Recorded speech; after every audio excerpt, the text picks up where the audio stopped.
തീവ്ര വോട്ടർ പട്ടിക പരിഷ്കരണം പൂർത്തിയാക്കി നിയമസഭാ തെരഞ്ഞെടുപ്പിനുള്ള അന്തിമ വോട്ടർ പട്ടിക നാളെ പ്രസിദ്ധീകരിക്കും. കരട് വോട്ടർ പട്ടികയിൽ നിന്ന് 1,00,000-ലേറെ പേരാണ് പുറത്താവുക.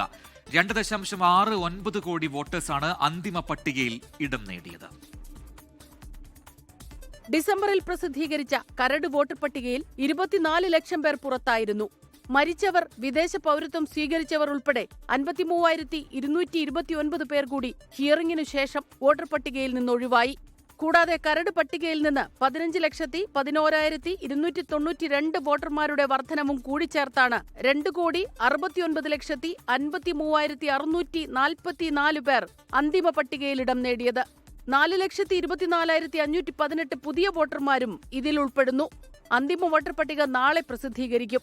അന്തിമ വോട്ടർ പട്ടികയുടെ പ്രസിദ്ധീകരണം നാളെ നടക്കുന്നതായിരിക്കും. അതിനൊപ്പം എല്ലാ റെക്കഗ്നൈസ്ഡ് ആയിട്ടുള്ള നാഷണൽ പാർട്ടി, സ്റ്റേറ്റ് പാർട്ടീസിന് വേണ്ടിയിട്ടുള്ള physical copy of the electoral role മണ്ഡലത്തിലും ജില്ലാ തലത്തിലും അത് പൊളിറ്റിക്കൽ പാർട്ടീസിന് നൽകുന്നതായിരിക്കും.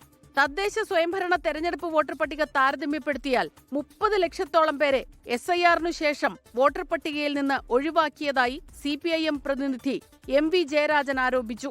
നമ്മൾ ഏതാനും മാസങ്ങൾക്ക് മുമ്പ് നടന്ന തദ്ദേശ തെരഞ്ഞെടുപ്പിലെ വോട്ടർ പട്ടികയുടെ കണക്കുമായി താരതമ്യം ചെയ്താൽ ഒരു 30 ലക്ഷത്തിന്റെ വ്യത്യാസം കാണുന്നു. അത്രയും വ്യത്യാസം വരാനടിയില്ല. ഒരു കുടുംബത്തിലെ പലരും പല ക്രമ നമ്പറിലാണ് കരട് വോട്ടർ പട്ടികയിൽ ഉൾപ്പെട്ടിട്ടുള്ളതെന്നും അന്തിമ വോട്ടർ പട്ടികയിൽ പ്രശ്നം പരിഹരിക്കണമെന്നും കോൺഗ്രസ് പ്രതിനിധി PC വിഷ്ണുനാഥ് ആവശ്യപ്പെട്ടു.